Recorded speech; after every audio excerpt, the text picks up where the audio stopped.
Okay, welcome everyone to another episode of How to Be Happy podcast. Today, my guest is going to be amazing. Her name is Mai, and we're going to talk about a simple research-based practice to increase your happiness. Who wants to be happier? You know, everyone wants to be happier, right? Mai, welcome to the How to Be Happy podcast. How are you? I'm great. It's good to be here, Brad. Thanks for inviting me. Thank you. I'm so excited for this. So let's just go right to the meat, right? What is the one concrete activity that you can do to increase your happiness daily? This is very simple, but you can increase your sleep. Get enough sleep, 7 to 8 hours of sleep every night. Be consistent with that because studies show it balances your hormones, it helps balance your insulin levels. Less than 6 hours of sleep can increase suicide, depression, stroke, and cancer. And interestingly enough, getting too much sleep can do the same. So that's more than 9 hours of sleep. So the sweet spot, 7 to 8 hours of sleep. Really manage that. And that's just the foundation. That is the possibility of increasing happiness. Without it, you make yourself extremely unhappy. But there are other quadrants in this happiness paradigm that's research based. Number one, food. The food that fuels your body can really boost your mood or it can make you lethargic, exhausted, and bring on diabetes. The second thing is that with your mood is to set the intention that you want to be happy. Figure out a vision, write it down.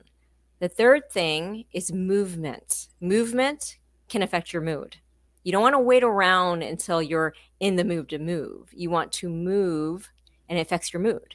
And the fourth thing is to socially connect with healthy, happy people. And in the foundation of that, there's sleep. That's the biggest foundation. Without sleep, you don't have a lot of possibilities. The second thing is to absolutely de-stress.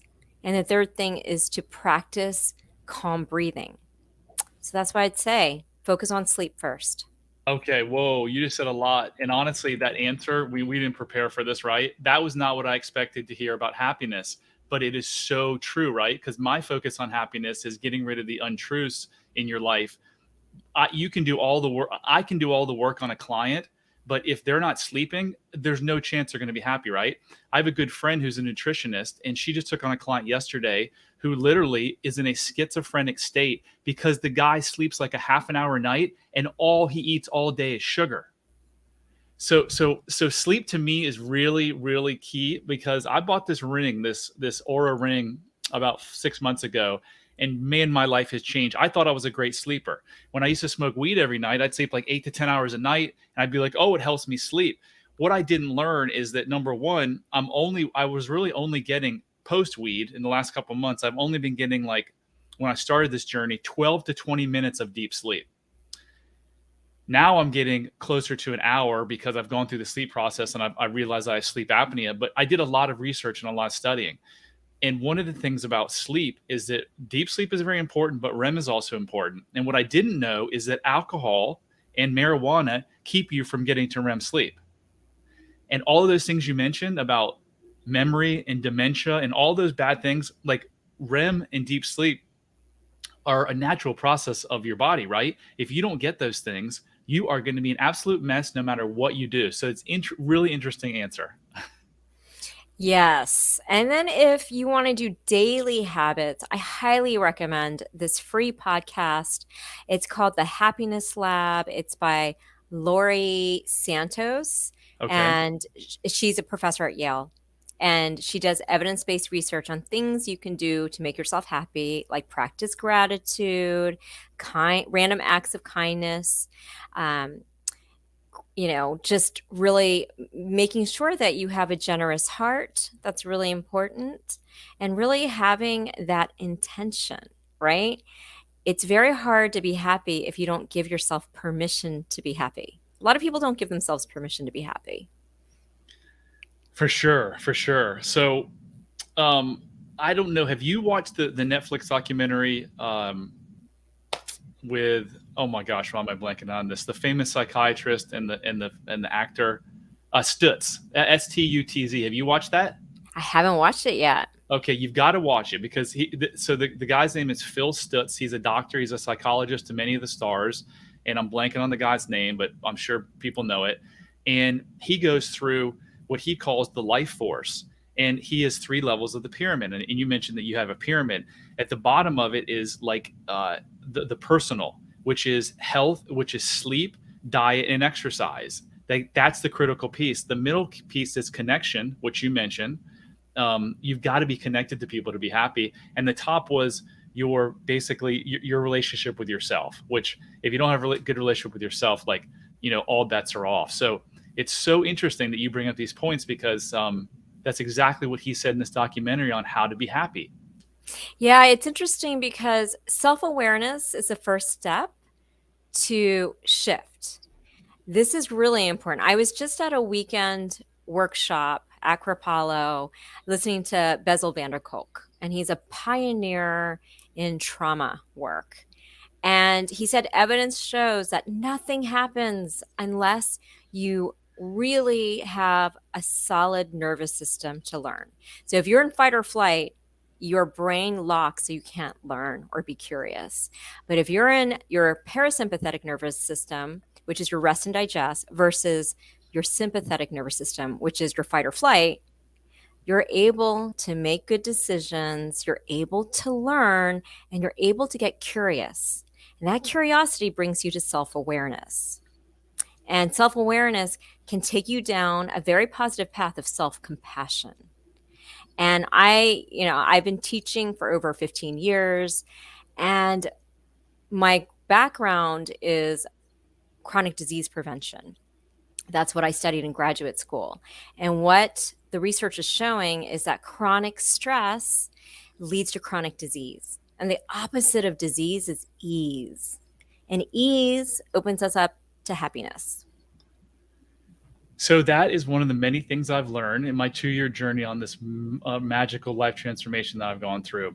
I had no idea. I knew stress wasn't good for your body, but I'm in the middle of reading a book. I don't know if you've read it. It's called The Myth of Normal by Gabor Mate. He's a doctor. He's one of my mentors. He's been a doctor for 40 years, and he specializes in trauma and addiction.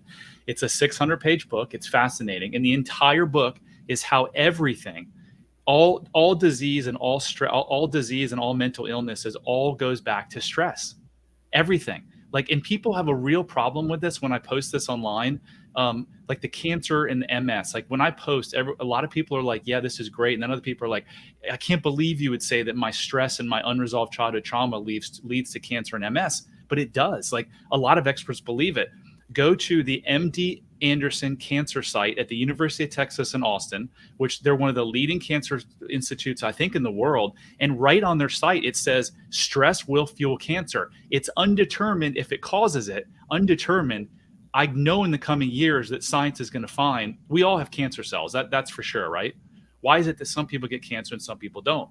Because it's the level of stress. Where does most stress in the humans come from? It's not your job. It's not your kids. It's from your past. And what you said about fight or flight, Mai, is so true. The fight or flight is caused because trauma takes you out of your present. So you're caught as that little 6-year-old girl for most of your life, right? What can you do in fight or flight when a lion is chasing you? Are you going to be a good business owner? Are you going to be a good mom? Are you going to be a good lover? Are you going to be attentive to your partner's needs if you've got a lion chasing you? No way. So it's fascinating that you have this background. I want to hear more about that. Like tell the people listening now that were like me 3 years ago that was like cancer, like that's impossible. Like stress can't cause that type of stuff. So tell us more about how stress just can literally kill you. So stress, and this is evidence-based research. So some of my clients which are huge health insurance companies, they give me their research and I have to teach it in layman's terms to employees. And their research is showing that chronic stress can lead to type 2 diabetes, because when you're stressed, your insulin levels go up because your body thinks it's running from a lion. So it puts more sugar in your body because it thinks it's going to run. But if it doesn't go back to balance and homeostasis, your blood sugar levels are at a unnatural high. Your insulin levels are higher than it should be, and that can lead to type 2 diabetes. And type 2 diabetes is a precursor to other diseases. Not only that, but chronic stress causes chronic inflammation. It can lead to heart disease. And we all have cancer cells in our bodies, but our bodies and our immune system is able to flush it out. When you're chronically stressed, your body can't flush the cancer cells out. So chronic stress inflames your body so it can't fight disease. And it's about your nervous system. So now when I teach, I always talk about the nervous system and how can you bring yourself into the parasympathetic nervous system where all your power is. Unless, of course, a lion's chasing you, then you need that extra adrenaline. But if it doesn't go back to homeostasis, you create inflammation in your body. And again, it's very simple.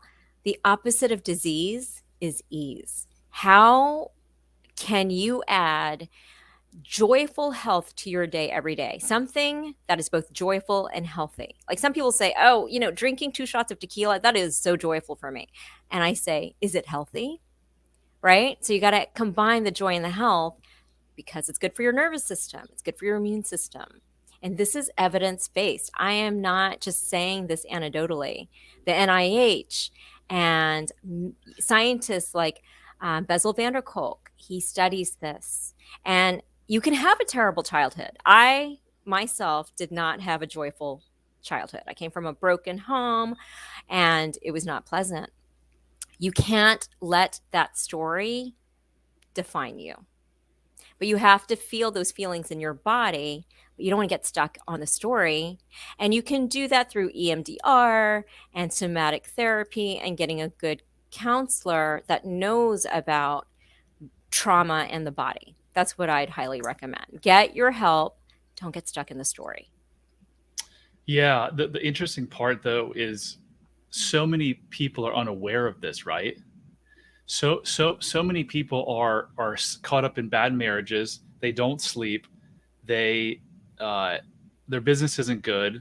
Their weight is out of control, and they're like, I don't. This is just me. This is my life, and we're here to tell you, no, it's not. And where I begin is, you mentioned EMDR and all these other techniques, and I use hypnosis, and that's basically accessing the subconscious mind because all of your behavior is driven from your subconscious thoughts. So all of these folks who are struggling mightily have no idea. And you say, don't let your story, your past define you. Right. But you have to know about it. I put up a second ago, all change begins with awareness, right? So you have to be aware that if you're stuck in a bad situation now, a bad marriage, a bad relationship, you're overweight, you're drinking too much, you're depressed, you're anxious, it doesn't have to be that way. You can literally change your life in a matter of days, weeks, hours. It doesn't take years and years, but you have to start by knowing that why are these problems happening? They all start from your thinking. But as Mai is saying, you can think everything great, but if you don't sleep and you drink all the time, it's not going to work. So it's a combination of stuff, and it's not meant to be overwhelming. I have made a lot of these shifts. I quit drinking. I quit smoking weed. I quit eating sugar. And you think, oh, that's really hard. No, it's not. You just get used to it. You get used to it, and I have no more hangovers anymore. I don't have a brain fog. I used to forget everything when I smoked weed. My mind is so much sharper now. So don't be overwhelmed, and know that if you're struggling in any way, shape, or form, it can all be changed, and it can all be radically changed in a matter of weeks if you're willing to do the work and want to change. Yeah, I mean, I just want to commend you. It starts with self awareness and self compassion. Nothing happens without self compassion. Agreed. Self compassion gives you that strength to not be stuck in the paralysis of putting yourself down. So people know what they need to do health wise. They know they need to get more sleep. They know they need to eat more vegetables, but they may not have the self compassion to do it. And we treat ourselves the way we think we deserve to be treated. And then if we treat ourselves badly, other people treat ourselves badly too. Right? So the way we treat ourselves is the way the external world treats us. And when you start going back to the basics, getting your sleep, mothering and fathering yourself, your world gets better. So you mentioned a fight or flight mode, and I mentioned that if you're in a fight or flight mode, there's very few things you can do except run for that proverbial tiger, right? Well, we're so many of us are still running from a tiger that doesn't exist. So one of the ways that you can get yourself out of that fight or flight, they did a study at the University of I think UCLA, where they showed participants pictures of people who were in a triggered state, mad, angry, whatever. And as soon as they showed them the pictures, it put them into a fight or flight mode. They then asked the participants, please describe what you see. And as soon as they said, I see them feeling angry, sad, whatever, it flipped from their amygdala, their fight or flight, to their prefrontal cortex, which is your thinking brain, and it flipped them out of that. So I created this simple little thing at bradchandler.com/tracker where you can actually track when you have negative emotions. And at the top of this, it literally will tell you what to do. You pause. So when someone does something, if your spouse does something that irritates you or says something, don't fire back at them. Just pause a second. I know it's not easy, but just play along with me here. Pause for a second. Identify the emotion. I feel angry. And anger is always underlying sadness or some unresolved hurt. So you've paused, you identified it. You then give yourself compassion, just like Mai was saying, because as a child, many of us didn't get compassion for our emotions. So I'm feeling sad. So rather than beat yourself up about it, say, it's okay. You're feeling sad. We'll get through this. And the I am feeling sad is a feeling that comes and goes. Feelings comes and go. If you say I am sad, that's an identity, and identities don't really come and go. So be really careful with your choice of words to your mind, and that is I am feeling a certain way. And then the final thing is if you're with a partner who wants to grow, you say to that partner, hey, what you just said made me feel this way. It's not your fault. Can we talk about it? And then when you guys talk about it, you're going to heal your inner wounds and you're going to become closer as a couple. So if you want to grab the tracker, just go to bradchandler.com/tracker, and you can keep it on your phone. You can make a copy of it. You can keep it on Google, where you can always put it in, and it can actually, you can track and see, are you progressing? Are you making progress? Because anytime you have an emotion that is like a negative emotion, it's like your alarm system in your body saying, hey, something isn't right. And it's your opportunity to grow as a human being. I would piggyback on that. I think that's amazing advice. I've taught about communication between couples. And one thing that evidence-based research shows, because I'm a big evidence-based research person fused with practical things you can do, is if you feel yourself getting flooded, right? And you know that you're reactive, research shows that as soon as your heartbeat goes to 100, your pulse goes to 100 beats per minute, you're in fight or flight. So what the research shows is to go to the bathroom, tell your partner, we will discuss this in 30 minutes. Love it. Do not stonewall. That's increases your chances of divorce or a breakup. Just give a definitive time. We're going to reconvene in 30 minutes or 1 hour. And during the break, you don't ruminate over the fight. You actually do something enjoyable. You might look at a magazine, you might zone out, but you bring your blood pressure down and your heartbeat to a regular level. Because if it's more than 100 beats per minute, your critical thinking and your prefrontal cortex of your brain, that's decision making, that's analytical thinking, that is impulse control, it goes out the window. You cannot reason with someone angry. You have to wait until they're calm. Love it. Love it. Love it. And meditation, by the way, changes your brain in such a way that there's something called the default mode network, which is kind of tied into your fight or flight. Expert meditators, their default mode network is turned way down. People with anxiety and depression, it's turned way up. So the more that you meditate and get in that super relaxed state, you're actually like taking your brain to the gym and exercising it. So I did something that I want to share with the audience, and it's really worked, and it's getting into your subconscious mind. So I read this book called Julia Cameron, The Artist's Way, and many, many notable figures have done this. And it's 12 weeks. Every chapter is a different week. But the most important thing is she has these morning pages, and you write 3 pages the minute you get up. It taps into your subconscious mind. And I did this for 12 weeks, and I'm on my second journal. And what happened was a issue that didn't serve me anymore, it dissipated on the day I started the last page of the 12 weeks. I highly recommend you put pen to paper It really gets your subconscious mind out. You can, even if you don't know what to write, just write. Write your dreams, write anything. But try that for 12 weeks. It's seismic. I love it. And Stutz, the doctor, to the stars, to the famous, the Hollywood people, he says the same thing. He's like, journaling is a mirror to your subconscious mind.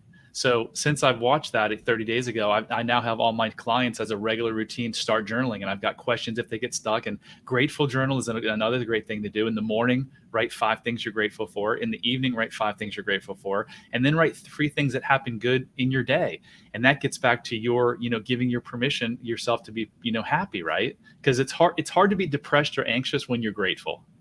Yeah. And I think comparison is the death of joy. So that's where social media can really get people in a downward spiral. I use social media to learn so it doesn't depress me. But if you're really down and you're feeling lack, turn off your social media, get into the real world, do forest bathing, that's going into the forest. Try the morning pages, 3 pages every single morning the minute you wake up. Because the first hour that you wake up, you're in your alpha waves. And it's really great because your subconscious mind is really fresh. So I would try it the first thing when you get up, 3 pages without Beautiful. fail. Love it. Love it. And look, if you can't start with 3 pages, start with a half a page, start with 1 page, just start writing. So Mai, tell us how does food affect mood and happiness? Food is real food feeds your vitality. You need vitality to be happy, right? But a lot of people aren't eating real food. They're eating junk food, which has no nutrients, no vitamins, and it just sucks from the body. So, for example, soda. Drinking soda increases your chance of diabetes by threefolds. It doesn't feed you life, it leaches calcium from your bones. So, your body's working just to digest this toxic substance, but it's not nourishing you. So think of food as putting money into an ATM. Whatever you choose, it could be taking out your health savings, or what you put in, like an apple or water, that's a deposit into your health deposit. So depending what you're eating, say for example, if you're eating junk food in the morning and you're not eating any foods that help feed your microbiome, that's a fancy way of saying your gut bacteria, you're actually hurting your hormone balance. You're hurting your mood because certain foods help balance your microbiome, and your gut activates over 30 different hormones in your body. But you have to feed your gut foods that feed that bacteria. And junk food and dead food, food that doesn't have any enzymes or anything living, doesn't feed that gut bacteria. So I hope that answers your question. It does. I don't know if you follow Dr. Andrew Huberman from Stanford. I do. Amazing guy, right? Yeah. He had a doctor on recently who talked about food, and this guy has spent his entire career looking at food and mental health and mental illness. And they took someone who was schizophrenic, couldn't go out of his house for 2 years, and within 3 days of changing their diet to a keto diet, so they removed all the sugar, like you said, his schizophrenia was gone, and he was allowed, and he not allowed, he was able to go out of the house. I was just like blown away. So diet and sleep, we're kind of going full circle back to how we started this podcast. Diet and sleep are critical components, and then throw in the alcohol and the weed that mess up your sleep. So all of those things are big determinants of happiness. What about, can you, happiness is like sometimes a hard thing to define. Like sometimes you know it, sometimes you don't. And I'll tell you, after you answer, I'm going to tell you my journey on happiness. But what is your definition of happiness? And you're big on research. So what is some simple research-based practice that people can do to increase their happiness? You mentioned sleep. What's another one? And then how do you define happiness? Okay, so happiness is being able to have access to joy and being present, right? You cannot be joyful if you're not present.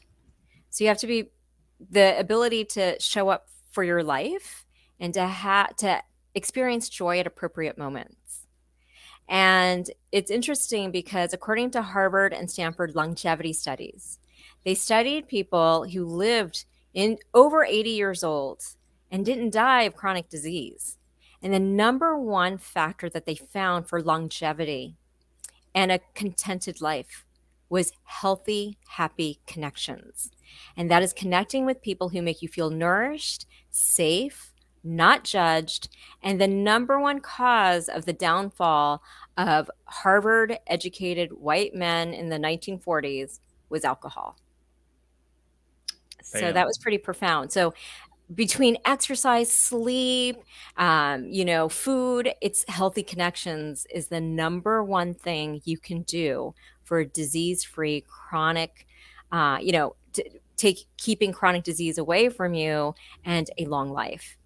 Say Pick that again. friends. It's the number one thing you can do if you want to live a long, happy life free of disease is to really focus on your social connections because we do not navigate the world alone. We navigate it in the context of others. So I always tell my clients, who are the 5 people closest to you? Those are your mirrors. Choose them wisely. And if they say, oh, well, 5 of my friends are so unhealthy, I'm like, you don't want to ditch your friends, but make new ones. Go to where healthy, happy people hang out and you start adapting their habits because our energy affects each other. So I am very discerning of who I surround myself with.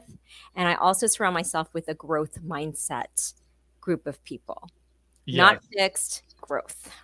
Yes. I mean, so depression is a lot of lack of connection, right? And if you look at the evolution of man and how long we've been around, it's only been a fraction of time where we haven't been in tribes, where we've been living in houses separated from people. Usually we live together. So I think this disconnection and social media and food delivery and working from home doesn't help any of this. And I think that's why you're seeing things get worse around the globe.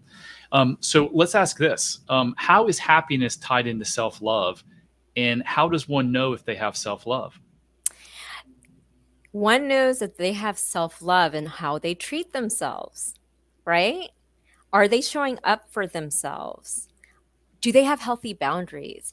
Do they have the ability to say no when something so obviously will not serve them? Do they treat themselves with radical self respect? Now, we're humans, we're messy people, but I know that when I wake up, I ask myself, will this serve me? What can I do to nourish myself?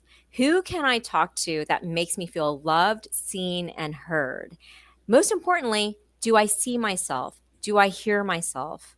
Do I show myself love? That's more important than anyone showing me that. And that's how you know if you have self love. Do you treat yourself well? Are you making good decisions for yourself that serves your higher good? And are So you that's hanging out with great people that see you, that hear you, that respect you? So that's one of my, so I create a quiz, a self-love quiz actually at bradchandler.com/quiz, because if we'd have been talking 3 years ago, you asked me, if I was listening to this podcast, I'd be tuning out because I've got all the self-love I need, but I didn't.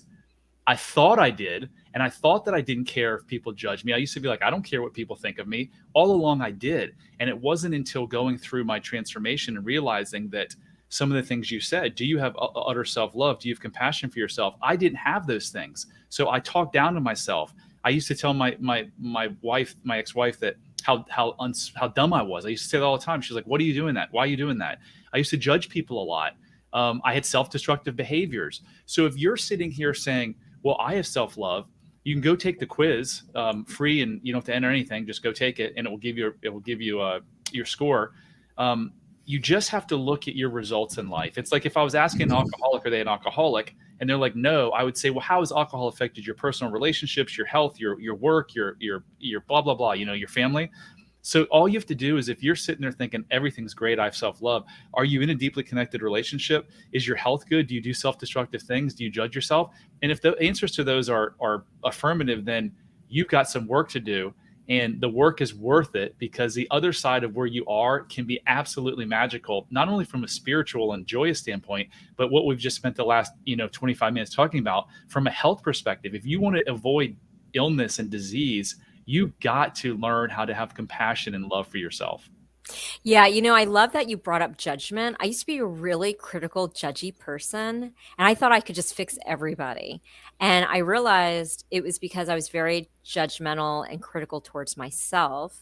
And trying to fix the world was a deflective way to not look at my own problems. So you're on a right path when you're not judgmental, when you're not trying to fix people, and when you're very curious about your own life and how you can serve. But number one, how do you show up for yourself? That's really important. It's very hard to truly love other people in a very pure way unless you show love for yourself.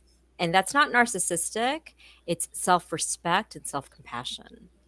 And the reason that most human beings don't show love for themselves is because something happened to them as a child that their parents didn't intend, and it was their broken parents that caused them to feel unloved.